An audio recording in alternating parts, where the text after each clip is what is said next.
Hello everyone, আজকে সকাল সকাল কোম্পানিতে গিয়ে একটা খুশির খবর শুনলাম। শুনে তো মনটা উলালালা হয়ে গেল। হ্যাঁ বন্ধুরা, আজকে আমাদের কোম্পানিতে হতে চলেছে লটারি ফ্রিতে। প্রাইস থাকছে বড় 80 ইঞ্চি এলইডি টিভি এবং ফ্রিজ, সাথে বাইসাইকেল, হিরো বাইসাইকেল। তো বন্ধুরা, দেখা যাক আজকে আমার কপালে ফ্রিজ বা সাইকেল বা এলইডি টিভি বাদে কিনা। সকাল থেকেই তো আনন্দে কাজ করলাম যে টিভি না ফ্রিজ না সাইকেল তো পাবো। সেই আনন্দে ছুটে গেলাম আমাদের রুমে, যেখানে খেলাটা প্রতিষ্ঠিত হচ্ছে। তো গিয়ে এক এক করে সবার নাম ডাকলো। আমি ওয়েট করছিলাম যে আমার নামটা কখন আসবে। তো বাচ্চা থেকে বুড়ো সবার কপালে একটা না একটা ছোটোখাটো প্রাইজ বেঁধেই গেল। কিন্তু সাইকেল নিয়ে গেল এক কাকা, আর টিভি নিয়ে গেল এক ঠাকুমা, আর ফ্রিজটা পড়লো একজনকে।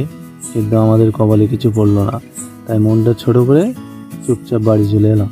আজকের মতন আমার এই 4 নম্বর ব্লগটা এখানেই শেষ করছি। দেখা হচ্ছে পরের ভিডিও।